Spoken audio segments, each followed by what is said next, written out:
Selamat datang pemirsa PKBM Siloam, Sekolah Zaman Now, belajar bisa di mana saja, kapan saja, dan siapa saja. Pada malam hari ini kita akan belajar daring kembali, yaitu melanjutkan materi sebelumnya tentang desain grafis yang disampaikan oleh Frans Diki Pompasi. Kepada Bang Diki, saya persilahkan untuk menyampaikan materi pada malam hari ini. Silakan Bang Diki.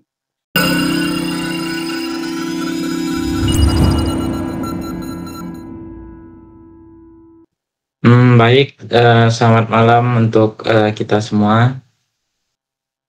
Jadi pada malam hari ini saya akan melanjutkan materi yang sebelumnya sudah pernah saya sampaikan, materi yang mengenai desain grafis. Nah, jadi materi ini adalah melanjutkan apa yang sudah saya sampaikan kemarin.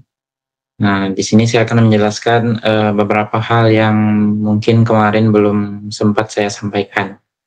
Nah, oke. Jadi yang pertama, kemarin kan kita udah belajar mengenai dasar-dasar desain grafis, terus cara kerjanya gimana, terus apa saja yang dibutuhkan di dalam desain grafis itu. Nah, sekarang kita akan sama-sama belajar untuk mengetahui seorang desain grafis itu tugasnya ngapain aja.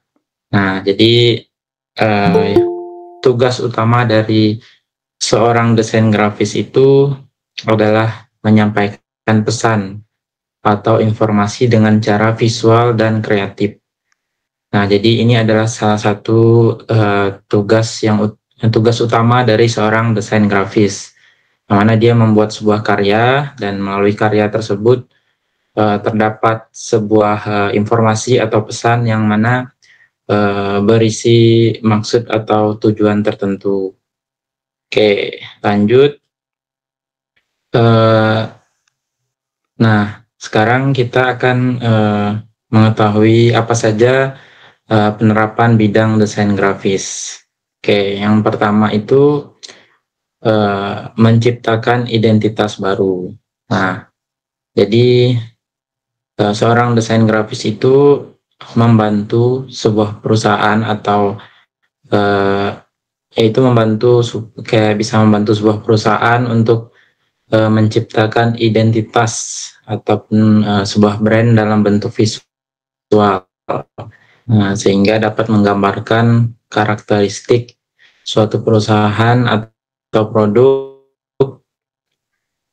Jadi ini termasuk dalam misalnya pembuatan logo, terus warna, merek, dan elemen desain lainnya yang mencerminkan nilai dan visi dari sebuah perusahaan. Nah, terus yang kedua, penerapan desain grafis yang kedua adalah dalam bidang pemasaran dan promosi. Jadi dalam dunia pemasaran, desain grafis itu biasa digunakan untuk menciptakan materi promosi yang menarik. Nah, seperti yang kemarin sudah saya singgung, contohnya adalah dalam pembuatan brosur, terus poster, spanduk, dan iklannya. Jadi semakin menarik desain tersebut, maka akan meningkatkan daya tarik dan aktivitas kampanye dari pemasaran tersebut akan semakin bagus. Nah, itu kira-kira. Terus yang ketiga dalam bidang desain web. Nah, jadi desain grafis sangat penting dalam pengembangan tampilan visual website. Nah, desain web yang menarik dan responsif akan meningkatkan pengalaman pengguna dan membuat situs lebih menarik. Nah, jadi tanpa adanya desain dalam sebuah website, maka akan berisi hanya tulisan-tulisan, sehingga orang yang mengunjungi website kita akan merasa membosankan. Nah, dengan ada sentuhan desain dalam sebuah website, maka orang jadi lebih tertarik untuk membaca dan mengunjungi website kita. Nah, terus selain itu penerapan desain grafis yang selanjutnya adalah dalam mendesain produk. Nah, dalam industri manufaktur, desain grafis juga sering digunakan untuk menciptakan sebuah kemasan produk yang menarik dan informatif. Kemasan yang menarik akan menarik konsumen dan meningkatkan penjualan. Nah, itulah adalah salah satu mengapa pentingnya kita belajar desain grafis, karena kebanyakan dari kita itu biasanya berbisnis, terus kita bingung untuk mendesain produk kita. Jadi diharapkan dengan belajar desain grafis ini nanti ketika kita punya sebuah produk, terus kita ingin mendesainnya, kita bisa membuatnya sendiri, sehingga nanti desain produk kita bisa unik dari desain-desain yang pernah dibuat oleh orang lain. Dan tentunya dengan adanya desain tersebut diharapkan daya jual dari produk kita akan semakin meningkat dan membuat produk kita lebih unik dibanding orang-orang lainnya. Oke, selanjutnya dalam bidang seni dan kreativitas. Nah, jadi desain grafis juga dapat menjadi bentuk seni yang memungkinkan para desainer untuk mengekspresikan kreativitas mereka. Jadi mereka dapat menciptakan karya seni yang indah dan unik menggunakan elemen-elemen desain. Nah, jadi bagi orang-orang yang pencinta seni, desain grafis ini juga bisa menjadi wadah bagi mereka untuk mengisi waktu kosong dan meluapkan imajinasi mereka, sehingga apa yang ingin mereka sampaikan, apa yang ingin mereka luapkan bisa mereka tuangkan lewat desain grafis juga. Kemudian desain grafis juga sangat berguna dan sangat dibutuhkan di media sosial, karena di zaman sekarang semua konten, terus perusahaan-perusahaan yang bergerak di bidang penjualan rata-rata itu membutuhkan desain grafis untuk membuat sosial media mereka menjadi lebih menarik dan bisa meningkatkan minat para konsumen. Oke, selanjutnya komunikasi visual. Jadi desain grafis dalam bidang komunikasi visual membantu menyampaikan pesan dengan cara yang lebih mudah dipahami oleh audiens. Ketika kata-kata tidak cukup, desain grafis dapat menggambarkan konsep atau ide dengan lebih jelas dan kuat. Nah, jadi desain grafis juga bisa menjadi wadah bagi kita ketika ada sesuatu yang mungkin jika disampaikan lewat kata-kata itu tidak bisa diungkapkan, maka bisa dituangkan lewat komunikasi visual, yaitu lewat desain grafis. Nah, lalu yang selanjutnya adalah desain publikasi. Jadi desain grafis juga digunakan dalam menciptakan majalah, terus buku dan publikasi lainnya. Contohnya seperti perancangan tata letak yang menarik akan membuat isi konten lebih menarik dan mudah untuk dibaca.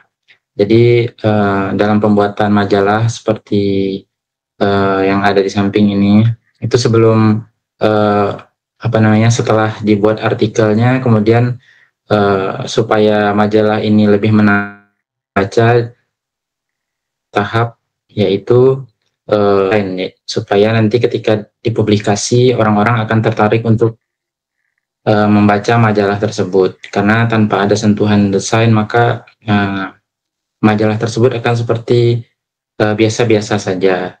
Nah, dengan diberi sentuhan desain seperti diaturnya tata letak, terus ditambahkan beberapa gambar, dipadukan dengan warna-warna tulisan yang menarik, maka akan menambah minat orang untuk lebih mengenal dan menimbulkan rasa keinginan bagi orang yang melihat untuk membaca isinya.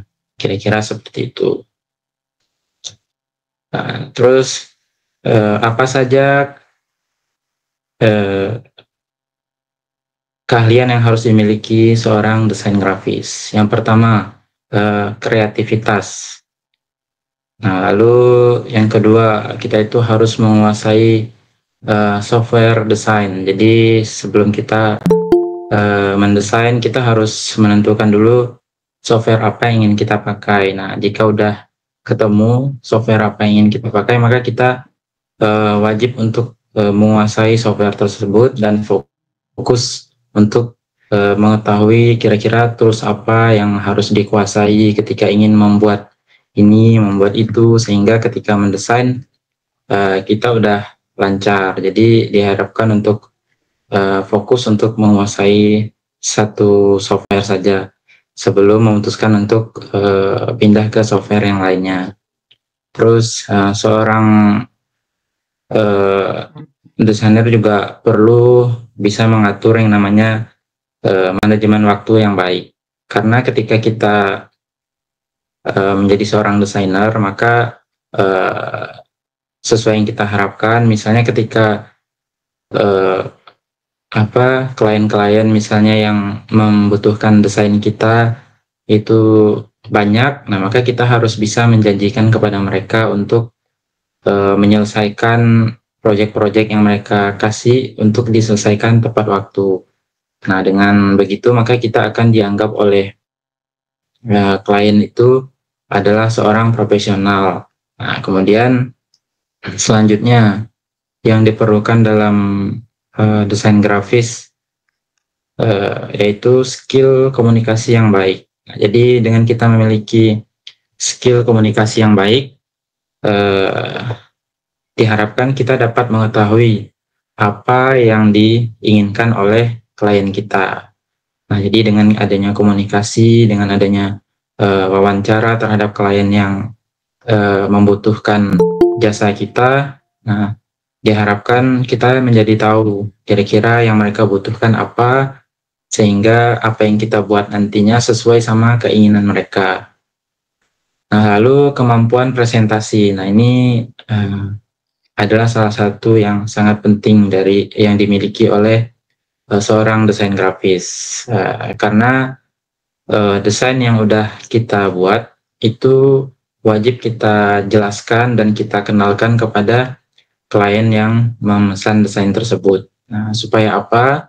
Supaya klien tersebut tahu maksud dari desain yang kita buat, sehingga ketika ada orang yang menanyakan kepada mereka maksud dari desain tersebut, mereka bisa menjelaskan. Oke, kira-kira seperti itu. Nah, lalu jika kita menguasai bidang desain, nah kira-kira prospek kerja apa yang bakal bisa kita ambil. Yang pertama yaitu desainer grafis di perusahaan. Nah, jadi biasanya perusahaan-perusahaan yang membutuhkan jasa ini yaitu perusahaan yang bergerak di bidang periklanan, terus perusahaan yang bergerak di bidang penerbitan, dan perusahaan yang bergerak di bidang teknologi. Itu adalah perusahaan-perusahaan yang biasanya membutuhkan karyawan yang menguasai desain grafis. Nah, kemudian pekerjaan selanjutnya biasanya itu adalah seorang freelance. Jadi freelance ini adalah pekerjaan yang ibaratnya itu kita yang mengatur diri sendiri. Jadi ketika ada orderan yang masuk, kita yang maksudnya kita yang akan menjadi bosnya, kita yang menjadi karyawannya, kira-kira seperti itu. Jadi kita yang mengatur diri sendiri dan tidak terikat oleh instansi manapun. Oke, selanjutnya adalah desainer web. Nah, ini adalah salah satu pekerjaan yang biasa dibutuhkan di perusahaan yang bergerak di bidang teknologi. Nah, jadi seorang desain grafis itu sangat dibutuhkan, terutama bagi mereka-mereka yang biasanya membutuhkan website. Nah, jadi sentuhan dari seorang desain grafis itu diharapkan dapat mempercantik atau memperindah sebuah website yang hendak dikerjakan. Lalu desain grafis di media sosial. Nah, ini biasanya dicari di sebuah misalnya toko atau di online shop. Jadi desain grafis yang bekerja di media sosial ini biasanya mereka-mereka yang ditugaskan sebagai admin. Nah, jadi mereka yang sebelum mengupload konten biasanya mereka harus masuk ke tahap desain, barulah konten tersebut jika udah layak untuk diposting, nah maka siap untuk dipasarkan. Nah, kemudian desainer packaging produk. Nah, ini adalah desainer yang kerja di bidang misalnya Tango. Nah, jadi jadi mereka adalah desainer yang bertugas untuk membuat bungkus produk-produk yang akan dijual. Nah, terus selanjutnya adalah desainer game. Nah, jadi desainer game ini adalah mereka yang bertugas untuk mendesain bagaimana lingkungan yang ada di dalam game tersebut, terus karakter-karakter yang ada di dalam game tersebut, kira-kira seperti itu. Jadi ini beberapa pekerjaan yang kira-kira menjadi prospek bagi orang-orang yang menguasai desain grafis. Oke, lanjut. Jadi setelah kita mengetahui pekerjaan-pekerjaan yang bisa diambil oleh seorang desain grafis, selanjutnya kita akan mengetahui jadi bagaimana cara supaya kita bisa belajar desain grafis. Nah, yang pertama yaitu memahami dasar-dasar desain grafis. Nah, makanya kemarin pada saat pertemuan pertama saya mengajak kita semua untuk mengenal terlebih dahulu apa itu desain grafis. Nah, terus yang kedua, untuk belajar desain grafis, tahapan yang kedua adalah kita dapat memanfaatkan halaman pencarian atau Google, atau bisa juga belajar dari YouTube. Nah, terus yang ketiga, kita bisa mengumpulkan desain yang menginspirasi. Nah, jadi sumbernya itu bisa dari berbagai macam, mulai dari majalah cetak, terus media sosial, hingga bisa juga dari Pinterest. Nah, jadi jika kita benar-benar ingin menjadi seorang desainer dan ingin belajar, kita harus ketika kita melihat sesuatu yang menarik di depan kita bisa kumpulkan. Nah, tujuannya nanti ketika kita mendapat orderan, ketika kita sudah dikenal oleh orang, nah ada yang membutuhkan desain yang serupa, nah, dengan kita sebelumnya udah menyimpan desain yang hampir mirip mungkin, nah, kita tinggal menjadikan desain tersebut sebagai inspirasi untuk kita, kira-kira seperti itu. Terus yang selanjutnya adalah membedah proses desain. Jadi mulai dari warna jadi setelah kita mengumpulkan desain yang menginspirasi tersebut, lanjut untuk ke tahap yaitu membedah proses desainnya. Nah, jadi tahap-tahapnya adalah mulai dari kita harus memperhatikan misalnya warna yang digunakan, terus simbol-simbol yang digunakan, hingga lanjut ke proses pembuatan desainnya. Nah, terus kita buat desainnya, lalu kan dari sekian banyak produk atau desain yang udah kita kumpulkan, nah kita buat ulang, terus kita pilih desain yang menurut kita yang terbaik. Nah, kira-kira seperti itu, yang terbaik dan kira-kira yang mudah untuk kita coba. Nah, di sini kan posisinya kita masih belajar, jadi pilihlah desain yang kira-kira mudah untuk dibuat dan menurut kita yang terbaik. Nah, maka kita coba untuk membuat ulang desain tersebut. Nah, lalu selanjutnya adalah pilih dan pelajari tools atau program desain program desain. Nah, jadi kita tuh pilih tools atau program desainnya, yang mana untuk mendesain itu ada beberapa aplikasi atau software yang bisa digunakan. Di antaranya ada Photoshop, terus ada Illustrator, terus ada juga CorelDRAW. Terus selanjutnya pelajari dengan benar dasar-dasar warna, karena warna-warna merupakan unsur yang tidak kalah penting dalam belajar desain grafis. Jadi, karena warna itu memberi makna dan tema pada sebuah desain. Nah, lalu setelah kita belajar desain, maka wajib bagi kita untuk membuat portofolio. Nah, jadi dengan adanya portofolio, maka orang-orang bakalan percaya dan bakal berani untuk memberikan kepada kita proyek-proyek yang untuk dikerjakan. Nah, dengan begitu maka dengan portofolio yang ada, dengan contoh-contoh yang ada, nah, maka klien-klien yang mau menggunakan jasa kita jadi lebih yakin untuk menyerahkan proyek tersebut kepada kita. Dan jika portofolio yang kita miliki bisa meyakinkan mereka, maka mereka itu berani untuk membayar harga sesuai dengan yang kita inginkan.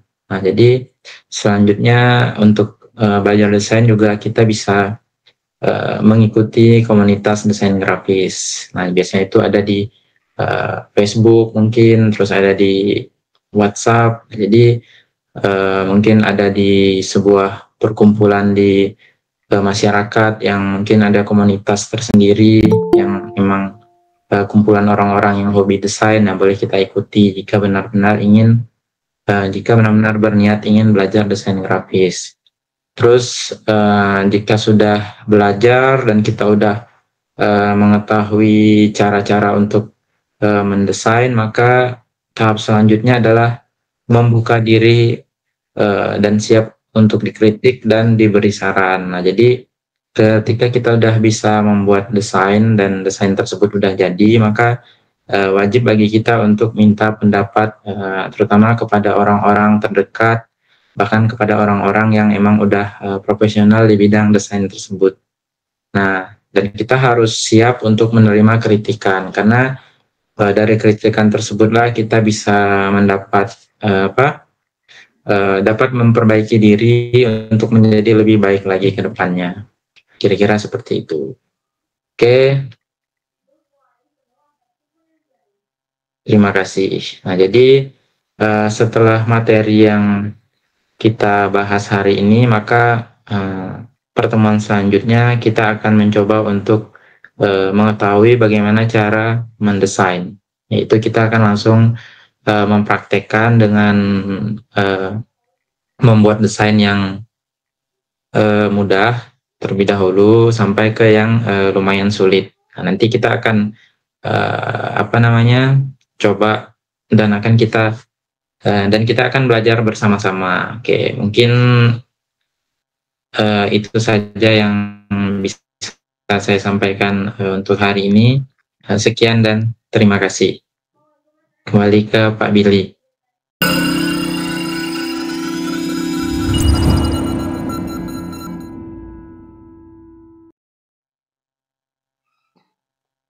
Oke, Bang Diki, terima kasih atas materinya terkait desain grafis. Nah, sangat luar biasa, penyampaian mudah dipahami. Dan bagi teman-teman yang ingin bertanya, saya persilahkan. Baik, kalau tidak ada pertanyaan, saya rasa untuk pertemuan kita